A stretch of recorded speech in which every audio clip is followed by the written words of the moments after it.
राम राम। आपका परिचय दीजिए, आप मतलब यहाँ पर गांव, आपका नाम पता वगैरह सब। सर, मेरा नाम प्रताप सिंह है और गांव निम्बाऊ है, तहसील चितलवाड़ा, जिला सांचौर। सांचौर जिले में है। हाँ सर। कि आपके पास में अनार की खेती है कि ये नहीं है? सबके पास है। तो आपके इधर पौधे को मतलब इतना डेवलप होने के लिए कितना टाइम लगता है? इतना ऐसा डेवलप होने के लिए, बढ़ने के लिए 15-16 महीने लगता है। और कभी ऐसा होता है कि एकदम सब पौधे एक जैसे एकदम इक्वल? नहीं, ऐसा नहीं होता है। छोटा बड़ा होता है। छोटा बड़ा होता है ना, जहाँ जमीन अच्छी है वहाँ अच्छे होते हैं, जहाँ जमीन कच्ची है वहाँ। अच्छे होते हैं। अभी हम रास्ते से आए तो कुछ एरंडा के पौधे दिखते हैं, तो कुछ किसानों ने एरंडा लगाया, तो कोई बड़ा है, कोई छोटा है, कोई जला है, कोई ऐसा है, ऐसा ही है। ये सब फसल में ऐसे होता है, सब फसल में ऐसे होता है। ऐसे होता है सब फसल में। तो यहाँ पे आपको थोड़ा कुछ अलग दिख रहा है क्या? मतलब या मैं कह रहा हूँ, ये कह रहे, ये छोड़ दीजिए, आपकी आंखों को और आपके अनुभव को कुछ अलग दिख रहा है? उसका जो ग्रोथ है, लेवल है? नहीं, ये ग्रोथ में लेवल में ये फर्क पड़ता है। ये 16 महीने के पौधे हैं, ये ज्यादा बड़े दिख रहे हैं। बड़े दिख रहे हैं, मतलब डेवलपमेंट अच्छा है। डेवलपमेंट इनका खाली- थोड़ा अच्छा है। हाँ, और खाली वेजिटेटिव ग्रोथ नहीं है तो फल भी लगा है उसको, मतलब उसकी क्वालिटी भी बढ़िया है। सबसे खास बात, अभी जब छोटा होता है पौधा अनार का, तो उसमें मैंने जो बात आपको अभी कही कि इसमें क्या आनी चाहिए, कांटे आने चाहिए। आपके पौधे में अगर कांटे आ रहे तो वो मतलब जो उसकी ग्रोथ है वो ग्रोथ नेचुरल हो रही है। अगर कांटे नहीं आ रहे, कम आ रहे या बहुत ही बारीक आ रहे या उसको कैसे बोलते हैं, नाजुक कोमल आ रहे, कांटा मतलब कांटा ही होना चाहिए। कड़क होना चाहिए। अगर वो काटता नहीं तो वो कांटा नहीं। कांटा आना क्यों जरूरी है, तो इसका बात मैं आपको कहूंगा कि देखिए, अभी जो भी पौधे कांटेदार होते हैं वो कहाँ होते हैं? जहाँ पर पानी कम होता है, पानी कम होता है, जंगली मतलब जहाँ पे सूखा मौसम होता है, वहाँ कांटेदार। कम से कम पानी में जिस पौधे को जीने की आदत है उसी पौधे में कांटे होते हैं। तो अनार का पौधा जो कांटेदार पौधा है, ये सबको मंजूर है, लेकिन बहुत सारे किसानों के यहाँ कांटे आती नहीं। तो कांटे क्यों नहीं आते? उसकी दो वजह है। एक तो पानी ज़्यादा दे रहे हैं, और दूसरा वो केमिकल का खाद दे रहे हैं जिसमें नाइट्रोजन की मात्रा ज़्यादा हो रही है। आप बोल रहे हैं सर मेरे भी बगीचा है, मेरे भी अच्छा हो रहा है, लेकिन मैंने कुछ भी नहीं किया, तो आपको बहुत फक्र होता है, मैंने कुछ भी नहीं किया। तो ये कुछ भी नहीं करने वाले हैं ना, इनके बगीचों की उम्र बहुत कम होती है। देखो कैसे रहता है कि 16-18 कैरेट का भी सोना होता है और 24 कैरेट का भी सोना ही होता है। और बेंटेक्स भी दिखने को, हाँ, दिखने दूसरे को तो सोना दिखता है ना। दूसरे को सोना दिखता है। तो अभी ये सोना है कि नहीं, कैसे चलेगा? इसका आप ऐसा ये टॉपिंग कर लो हाथ में और इसको ऐसा पूरा ताकत लगा के मस लो। इसका कुछ हुआ क्या? इसको कुछ हुआ नहीं हुआ। वो जैसे कि जैसे ऐसे आपके बगीचे में जाना, ऐसे मस लो, उसका पानी निकल जाएगा। पानी में कितना इसमें से पानी निकला, ये समझना ये सिर्फ ऐसे ही बढ़ रहा है, इसमें कोई ताकत नहीं है। इसमें नाइट्रोजन की मात्रा ज़्यादा है, और नाइट्रोजन की मात्रा ज़्यादा होने का कारण आपको प्रोडक्टिव ग्रोथ नहीं मिलता, मतलब फल का जो उत्पादन है वो ज़्यादा नहीं मिलता। चाहे वो एरंडा हो, चाहे गेहूँ हो, चाहे कोई भी फसल हो, अगर आपको ज़्यादा फल चाहिए तो उसकी जो ग्रोथ है वो वेजिटेटिव नहीं होनी चाहिए। आपके इधर क्या बोलते हैं, जैसे कि कोई किसी की तबीयत बढ़ती है, ताकत नहीं बढ़ती, चर्बी बढ़ गई और हाँ, तो पौधे की चर्बी नहीं बढ़नी चाहिए, पौधे की जो है ना हड्डियां और मसल्स बननी चाहिए। तो ये हाँ, तो उसको आपको हाथ में लेना है। सबसे कमजोर उसका शेंडा होता है, उसको आप कितना भी मस लो, अगर उसको नुकसान नहीं होता है तो समझ लेना इसमें रस नहीं है, इसमें गर है, सॉलिड ज़्यादा है। बराबर है, क्योंकि पैसा किसका मिलता है हमें? घर का। जितना सॉलिड, मतलब कुछ भी फल हो, कुछ भी दाना हो, तो अंदर से कैसे चाहिए? सॉलिड भरा होना चाहिए। बराबर है। तो केमिकल से वो आता है, लेकिन केमिकल के अंदर पानी ज़्यादा होता है।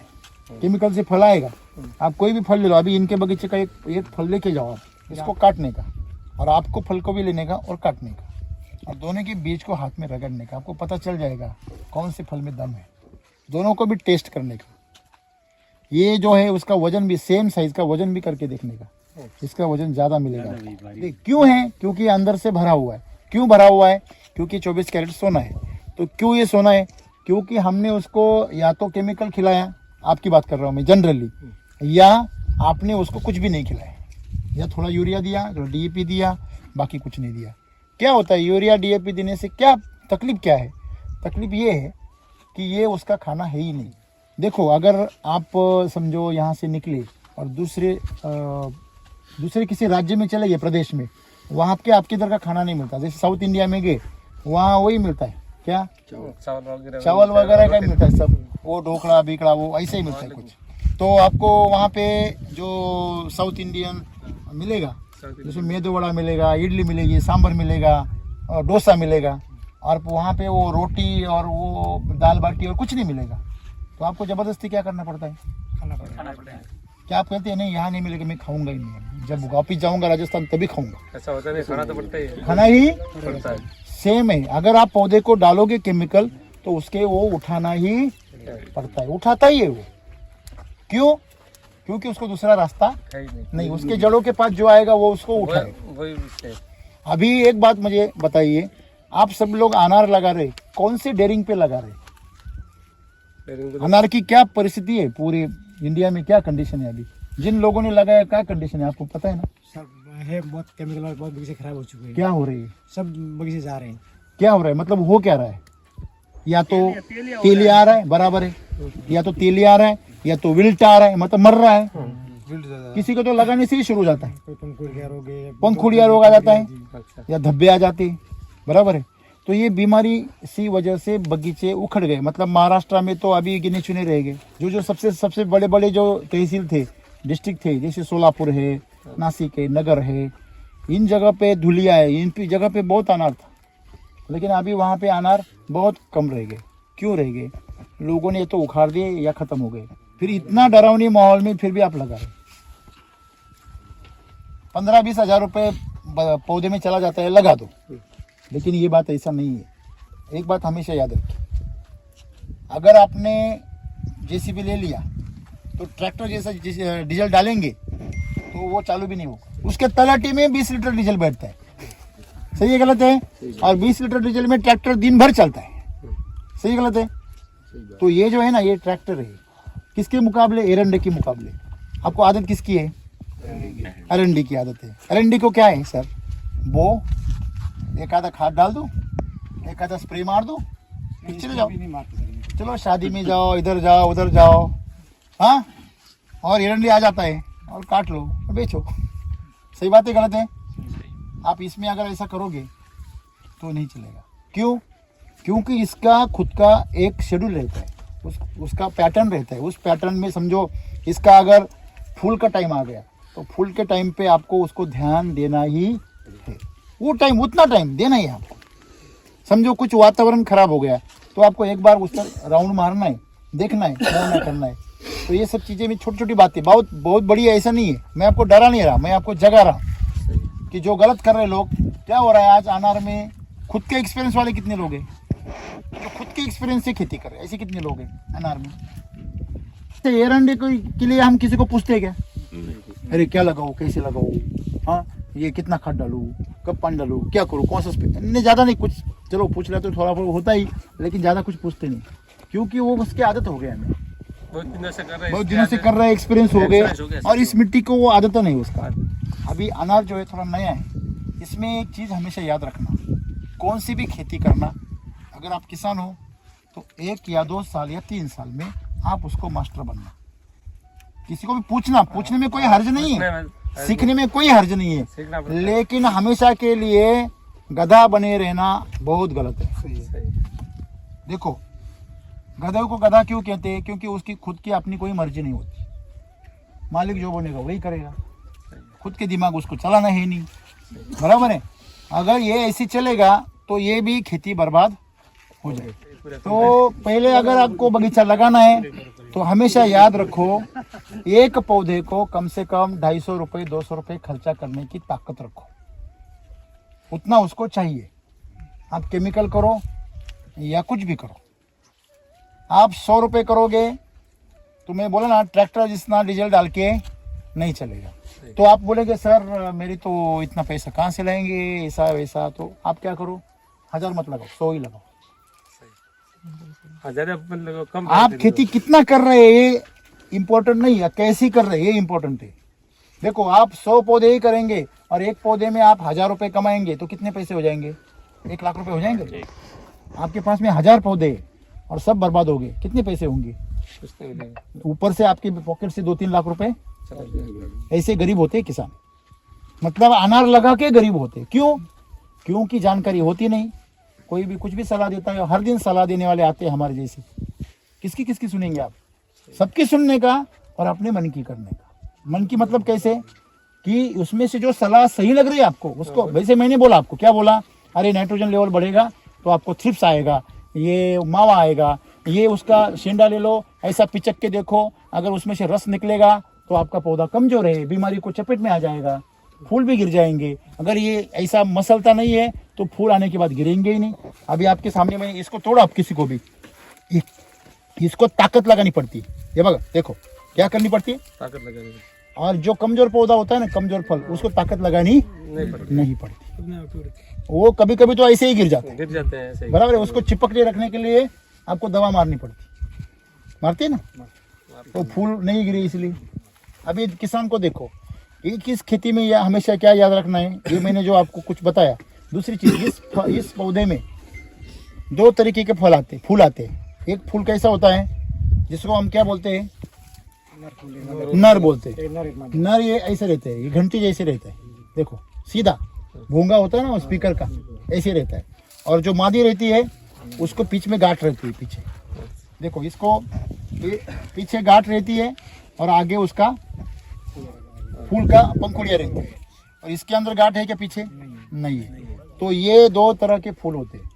अभी ये फूल गिरते ही है और इसको गिरना भी चाहिए। कभी कभी किसानों को मालूम नहीं होता, ये फिर फूल गिरते हैं और इसके लिए दवा लेके आते, ये वो हंसने वाली बात हो जाती है। तो इस तरह थोड़ी छोटी जानकारियाँ हैं। ये पौधे जो होते अनार को, एक बात हमेशा याद रखिए, इसको आप जितना देसी खाद दोगे उतना वो बढ़िया रहता है।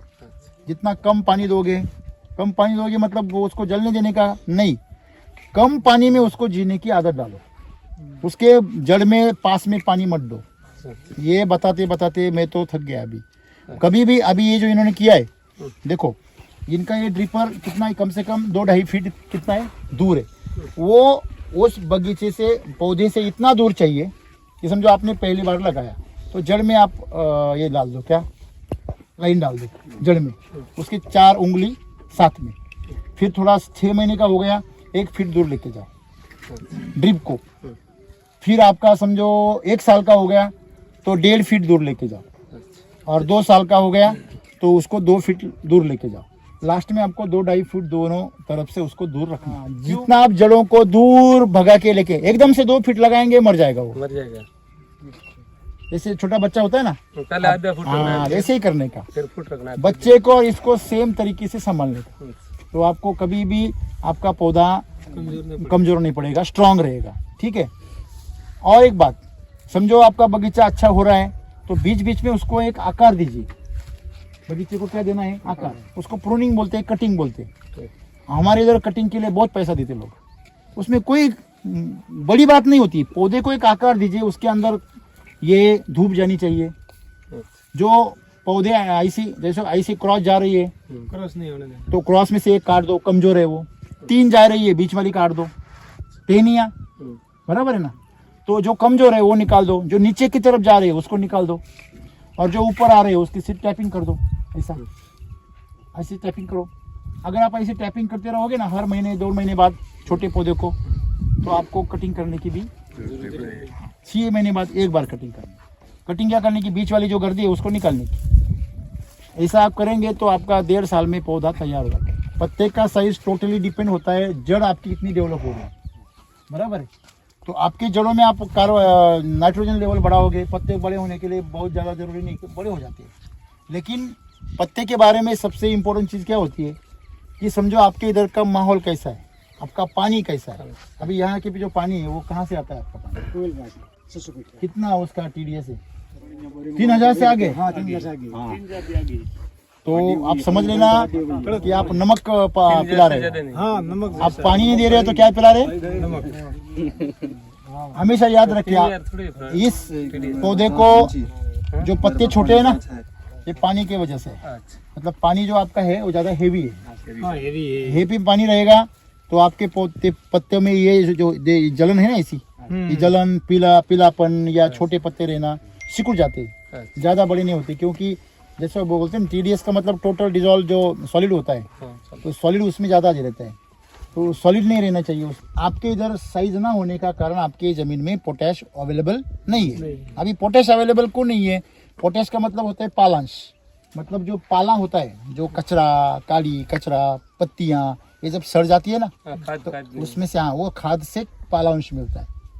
हमारे अंदर पोटैश मतलब ये 0.050 या आपका जो म्यूरेट ऑफ पोटैश है, सल्फेट ऑफ पोटैश है, नाम सुना होगा ना आपने, ये तो है हमारे पास में, लेकिन इसके अंदर पालांश नहीं है, मतलब ह्यूमस लेवल बहुत कम है।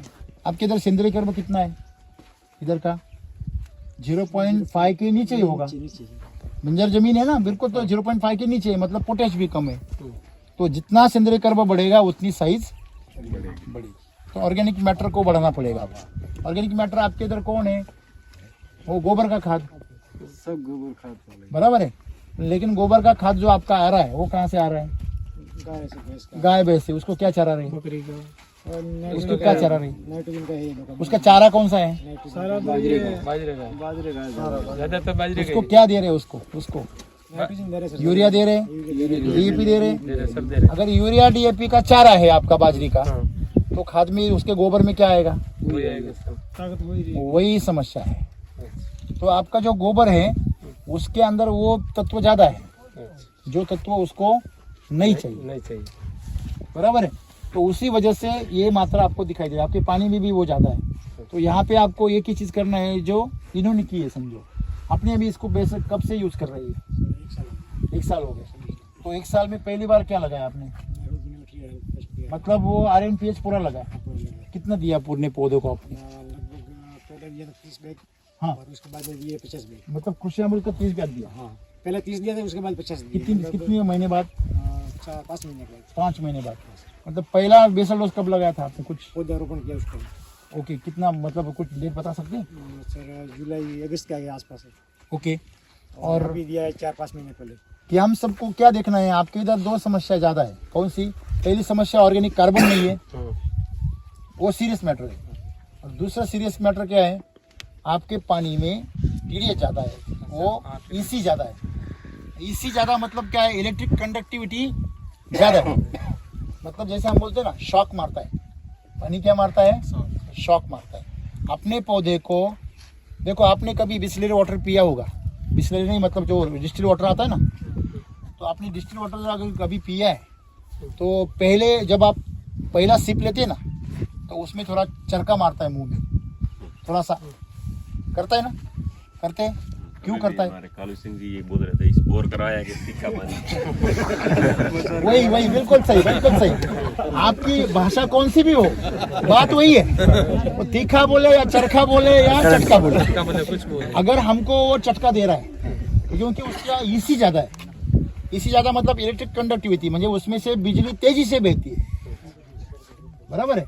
अभी बिजली तेजी से बहने का मतलब क्या हुआ कि जो उसके अंदर जो क्षार होते हैं ना, उसका प्रमाण ज़्यादा होता है।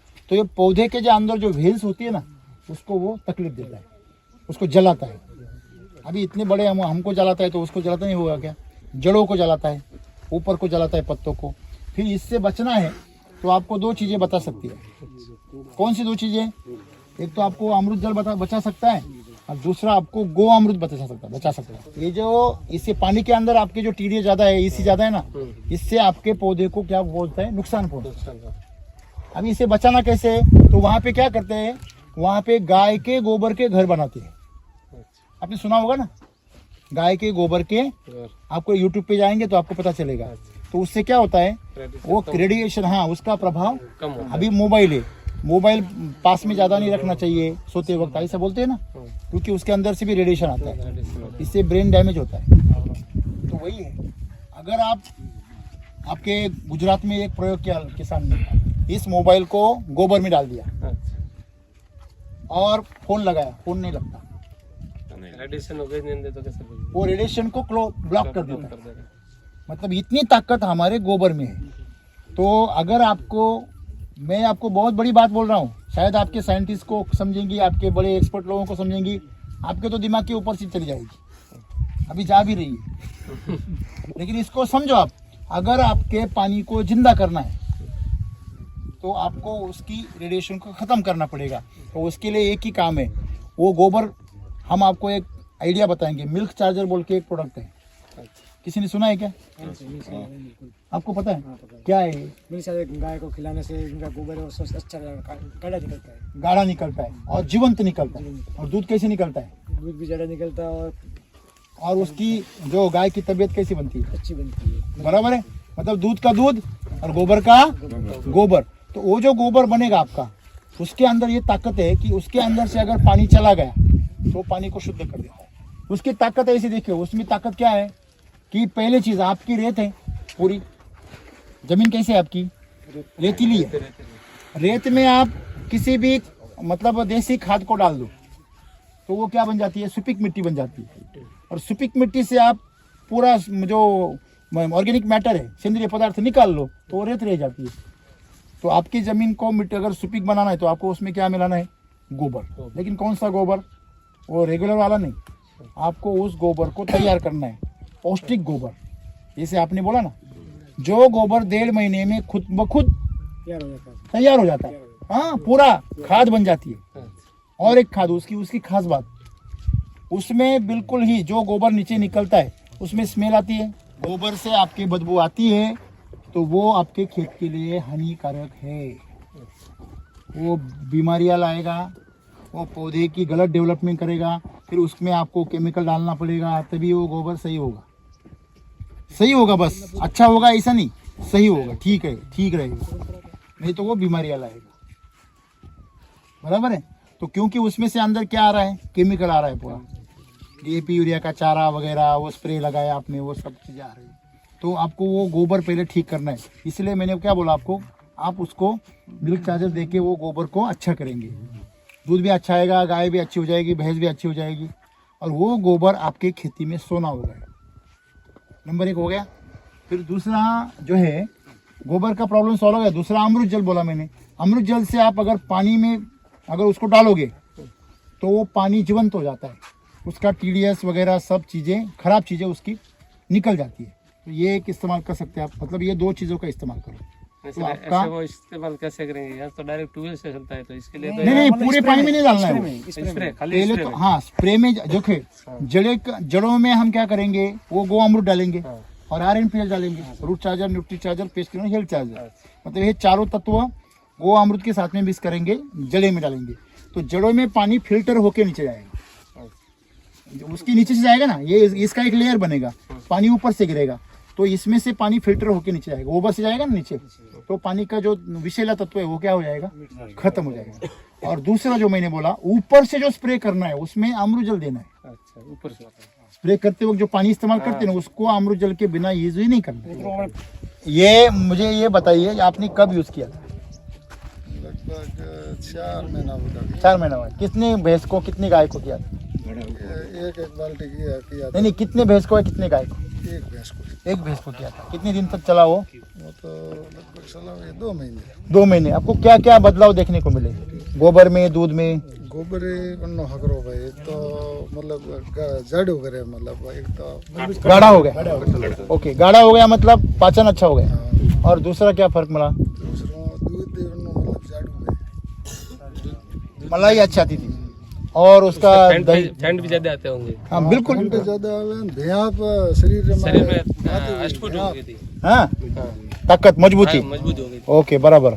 और आपने वो भैंस की तबीयत को कैसे देखा 2 महीने में? तबीयत करारी हुई, मतलब जाडी हुई के, हाँ, स्पष्ट हुई, भैंस भी अच्छी हुई, उसका गोबर भी अच्छा हुआ, और दूध भी अच्छा हुआ, तीनों चीजें एक साथ अच्छी हो गई ना। आपने बोला कि वो गोबर में मतलब दुर्गंध आती है, वो उसमें नहीं आती, खत्म हो जाती है। दुर्गंध आती है सड़ने की वजह से। क्यों?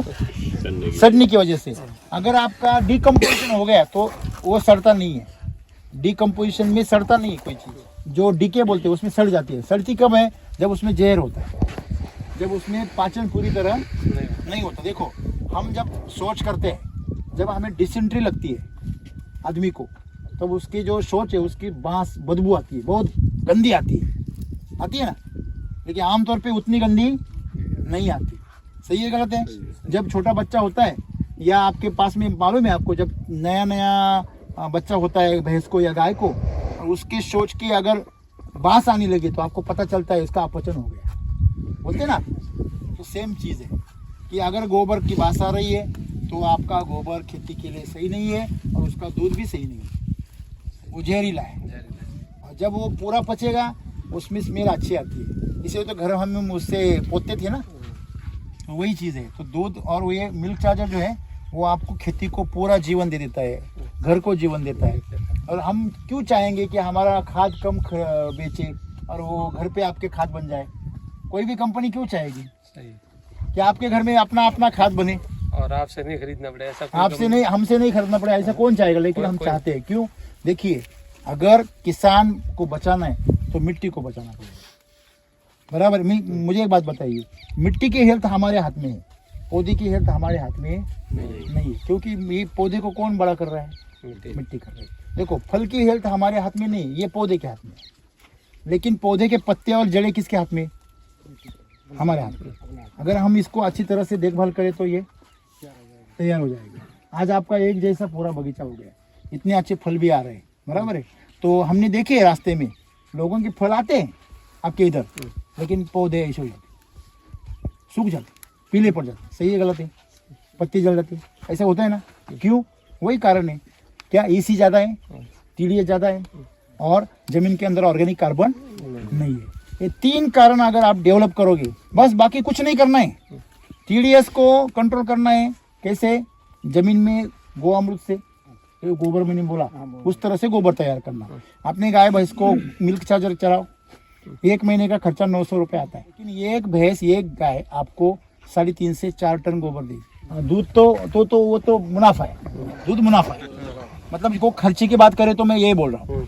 तो इस तरह अगर उसको इस्तेमाल करेंगे तो मैं एक बात बता दूं आपको, जितना गो अमृत, मतलब ये इस तरह का मिल्क चार्जर का चारा भी कराओ, वैदिक का चारा बनाओ। वैदिक का चारा कैसे करने का? जहाँ पे आप डीएपी यूरिया डाल रहे हैं ना, वहाँ पे इनसे RNPH ले लो।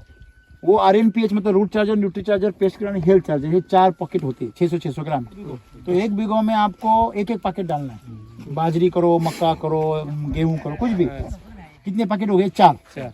सबकी कीमत 2500 हो गई, समझ लो। और उसके साथ में आपकी जो भी गोबर है आपके पास का, जो गोअमृत का, वो डालना है मिक्स करके। वो अगर 1-2 बैलगाड़ी भी डालेंगे और सबको मतलब 1 बीघा में, तो आप उसको फर्क देखना। उसका चारा इतना ज़बरदस्त आएगा, उसका धान भी अच्छा आएगा।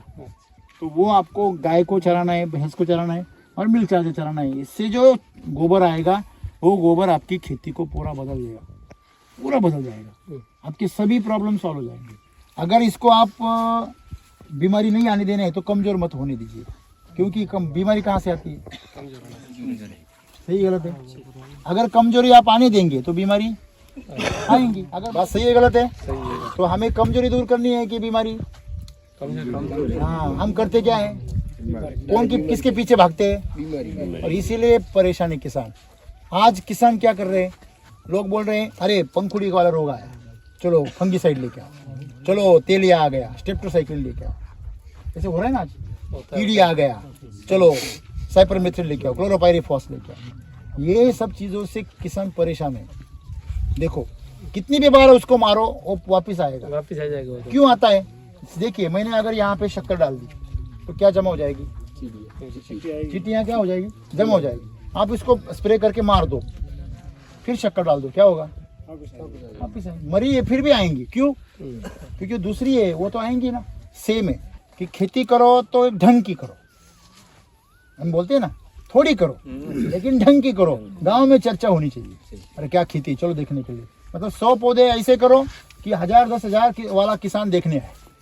लेकिन 1000 पौधे लगाओ, 10,000 लगाओ और वो सब बर्बाद हो रहे हैं, तो बेइज्जती कर जाते खुद की, करते कि नहीं? और अपना खिस्सा भी क्या करते? खाली कर जाते। इतनी सी बात है। आपको बहुत सलाह देने वाले मिलेंगे, मैं भी आप सलाह देने वालों में से हूँ, लेकिन मैं चाहता हूँ कि आप में बदलाव हो और खुद सीखो। आप इन्होंने सिर्फ थोड़ा यूज किया है, कितना? 30%। जो पूरा है 100% वो नहीं किया।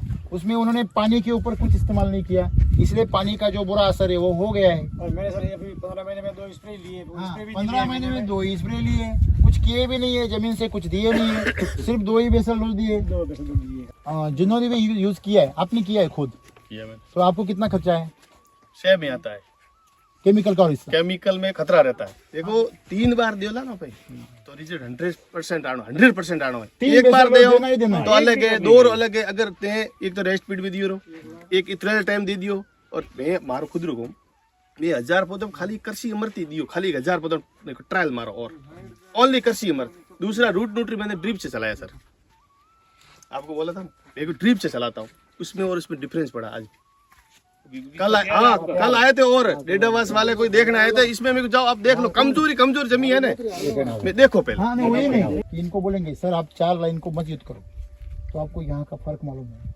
कि कितना फर्क होता है। 4 लाइन को केमिकल करो, 4 लाइन को ये करो, तो आप भी ऐसा कर सकते हैं। 4 लाइन भी करने की जरूरत नहीं, 4 पौधे ले लो, 4 पौधों को इसका ट्रीटमेंट करवाओ, आपको पूरा ज्ञान हो जाएगा।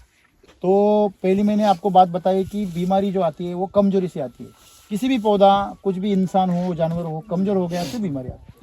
फिर कमजोरी आने मत दीजिए, अगर आ भी गई बीमारी तो कमजोरी दूर कीजिए, बीमारी के पीछे मत भागिए। नंबर 1। नंबर 2, आपका एक ख्याल में हमेशा रखना चाहिए, ये जो वातावरण है, मौसम, वो अपने हाथ में है क्या? कब धूप गिरेगी, कब टेम्परेचर कम होगा, कब बढ़ेगा, नहीं। हमारे हाथ में क्या है? मिट्टी। अगर आप मिट्टी को तंदुरुस्त रखोगे तो वो पौधे को तंदुरुस्त रखेगी। वातावरण कितना भी बदलने दो, कुछ नुकसान नहीं होगा, बिल्कुल सहन करने की शक्ति बढ़ेगी। तीसरी चीज, कभी भी जमीन में सेंद्रीय कर्ब जो होता है, ऑर्गेनिक कार्बन जिसे बोलते हैं, वो हमेशा मेंटेन रखिए। अगर सेंद्रीय कर्ब कम हो गया तो जैसे हम एक एग्जांपल देता हूँ आपको, पता है कि खाना खाते हैं तो उसमें लहसुन की चटनी बनाई और रोटी है। काका, इतनी बड़ी लहसुन की चटनी और इतनी सी रोटी आपको देंगे तो क्या होगा? इनकमिंग बंद हो जाएगा और आउटगोइंग चालू हो जाएगा। सही बात है। तो हमेशा याद रखिए, लहसुन की चटनी का मतलब हुआ कि मिनरल्स मतलब क्या हो गया? जैसे NPK, मैग्नीशियम, कैल्शियम, मैग्नीशियम वगैरह वगैरह वगैरह। और जो भाकरी है ना, वो भाकरी मतलब क्या हुआ? ऑर्गेनिक मैटर, जैसे कि हम गोबर का खाद डालते वगैरह वगैरह है ना, जिससे जमीन में क्या होती है? ताकत आती है। तो वो जमीन में ताकत के लिए आपको ज़्यादा से ज़्यादा ऑर्गेनिक कार्बन बढ़ाना है, सेंद्रीय कर्ब बोलते हैं उसको। आपको उसमें ये मिनरल, NPK, कैल्शियम, मैग्नीशियम की ज़्यादा चिंता करनी, वो थोड़े लगते हैं चटनी जैसे। 6% 94% क्या लगते हैं? ये सभी। उसके अंदर जो ह्यूमस होता है, वो ह्यूमस का रोल 94% है। कितना? और सिर्फ 6% रोल है NPK, कैल्शियम, मैग्नीशियम का। वो ज़्यादा नहीं है, लेकिन हम उल्टा कर रहे हैं। हम चटनी इतनी बड़ी दे रहे हैं और रोटी इतनी दे रहे हैं। तो इसीलिए हमारी पौधे भी जल रहे हैं, खेती भी जल रही है, हमारे दिल भी जल रहे हैं, हमारे पॉकेट भी जल रहे हैं, बैंक का बैलेंस भी जल रहा है। सब उल्टा कीजिए, सेंद्रीय कार्बन को बढ़ाइए, और वही हम कर रहे हैं। हम मिट्टी को बचाने के लिए क्या बोल रहे हैं? आप सभी ये जो पदार्थ है वो केमिकल बिल्कुल मत डालो, 0। सिर्फ ये डालो। जब 90% बढ़ेगा तो 6% अपने आप आ जाएगा, उसकी ज़्यादा ज़रूरत।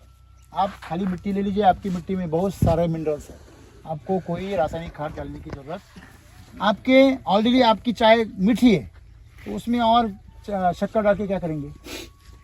क्या चाशनी बनानी है? बनानी है। और वही हो रहा है, आपके मिट्टी में ऑलरेडी खाद बहुत है, केमिकल का, मिनरल का खाद। इसीलिए तो मार्बल वगैरह, वो कोटा वगैरह सब बनता है ना, यहाँ से जाती है ना बनने के लिए। हाँ, तो मोरबी इतना सारा मटेरियल आपका जाता है क्योंकि आपकी मिट्टी में क्या है? मिनरल्स है। ये तो आप उसको उठाइए और सामने पकड़िए, सूरज के सामने चमकती है वो, क्योंकि उसके अंदर मिनरल्स है, और आप ऊपर से और डालते, इसीलिए आपकी खेती बढ़ रही है। आपकी खेती मुश्किल में क्यों है? ज़्यादा मेहनत क्यों करनी पड़ती है? क्योंकि आप गलत तरीके से उसको कर रहे हैं। समझ लीजिए, आपकी मोटरसाइकिल आप रिवर्स पीछे लेके जा रहे हैं, कैसे होगा?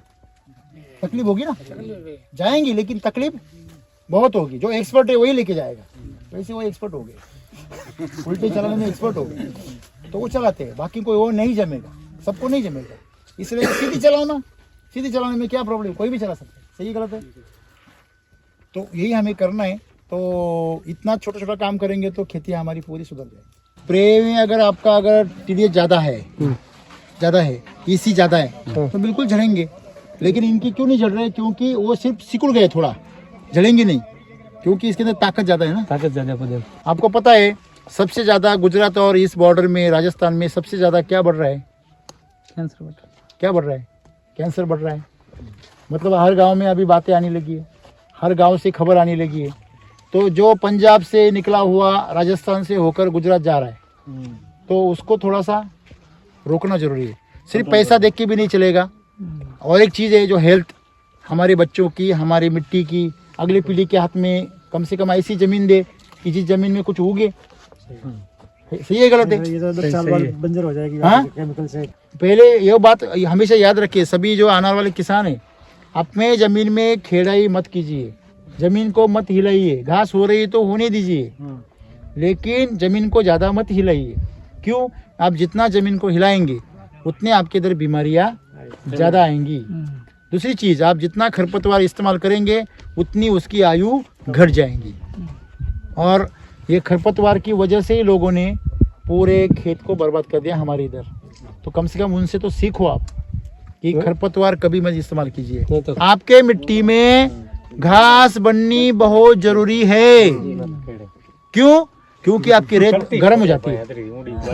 रेत क्या हो जाती है?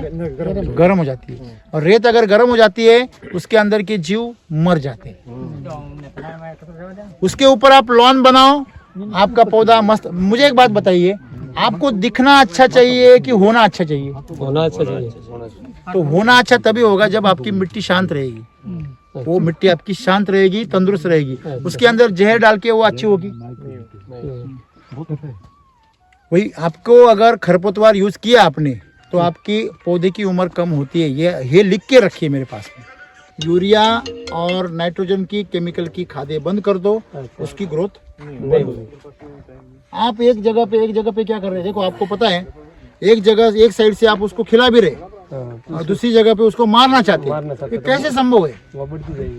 यही गलती कर रहे हैं सब लोग। आप उसको पहले केमिकल खाद बंद कर दो, ये अपने आप वो थक जाएगी, उसको खाने को नहीं मिलता। क्या होता है कि अंदर घास होती है ना, तो उन्होंने क्या बोलते हैं, घास नहीं निकालेंगे तो पौधा कमजोर हो जाएगा। जो आपके घर में चींटियां होती है ना, कभी कभी वो क्या 1-2 बोरी खाना खा लेती ना। चींटी हमारे घर में जो गिर जाता है वो खा लेती, बराबर है ना? सिंपल बात है। ये चींटी जितना खतरनाक है, बस वो अगर ज्यादा बढ़ेगा तो जितना फायदा देता है ना, उससे नुकसान बिल्कुल ही नहीं करता।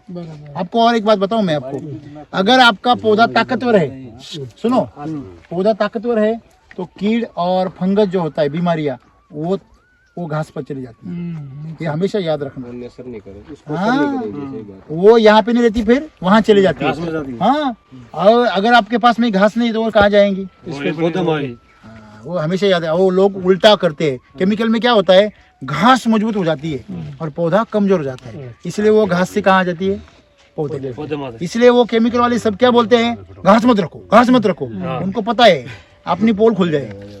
जो मैंने आपको बताया उसमें आप जो अभी एरंडा करते हैं, रायडा करते हैं, या इसमें आपको पानी देना पड़ता है। तो जितना आपका पानी टीडीएस ज़्यादा है, वो जितना पानी ज़्यादा देंगे उतना उसको हानिकारक भी है। पानी तो चाहिए, लेकिन ज़्यादा भी हो गया तो ज़्यादा हानिकारक भी है, उससे नुकसान होता है। तो इससे एक फ़ायदा एक ऐसा है, ये अगर इसका बेसल डोज आपने अगर डाल दिया नीचे तो कम से कम पानी में खेती होती। ड्रिप में गौमूत्र डालना चाहिए कि नहीं? सुनिए, अभी क्या है, एक बात हमेशा याद रखिए, आपके इधर गौमूत्र का रिजल्ट आपको आएगा। क्यों?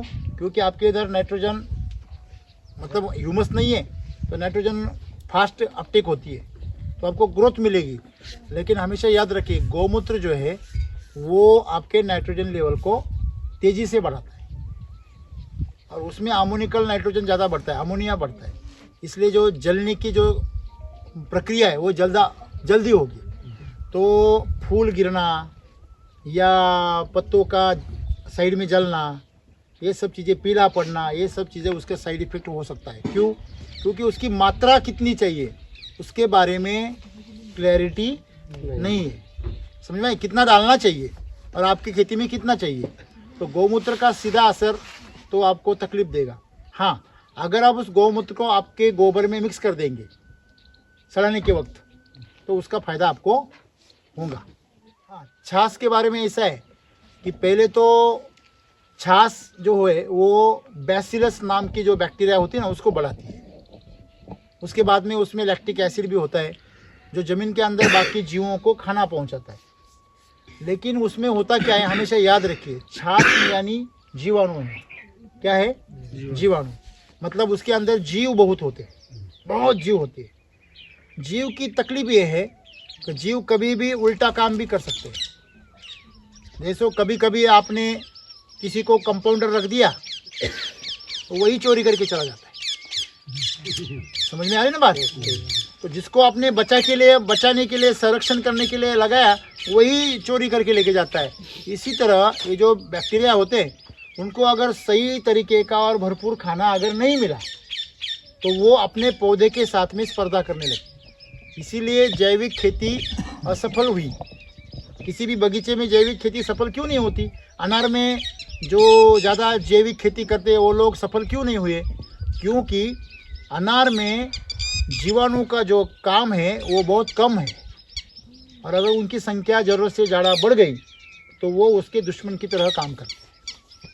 जैसे उसको इंग्लिश में एक साइंटिफिक लैंग्वेज में म्यूटेशन बोलते हैं। म्यूटेशन मतलब वो अपने गुणधर्मों को बदल देते हैं। जिन काम के लिए वो आए हैं वो छोड़ के दूसरा काम करना शुरू कर देते हैं। बराबर है ना? तो वैसे इसलिए हमें जीवाणु के क्षेत्र में ज़्यादा अनार के बारे में कुछ करना नहीं चाहिए। आपके मिट्टी में पानी कितना है कैसे तय करेंगे?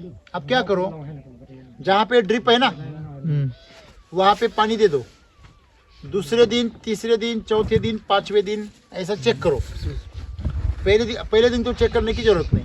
आपको अंदाजन एक पता है कि आपके पानी में भेज कितने दिन रहता है? 2-3 दिन। 2-3 दिन। तो तीसरे दिन चेक करिए, ऊपरी मिट्टी निकालिए, नीचे मिट्टी को हाथ में लीजिए और ऐसे थोड़ा सा दबाइए, हल्का सा लड्डू बन गया और फूट गया तो समझ लीजिए पानी की जरूरत नहीं है।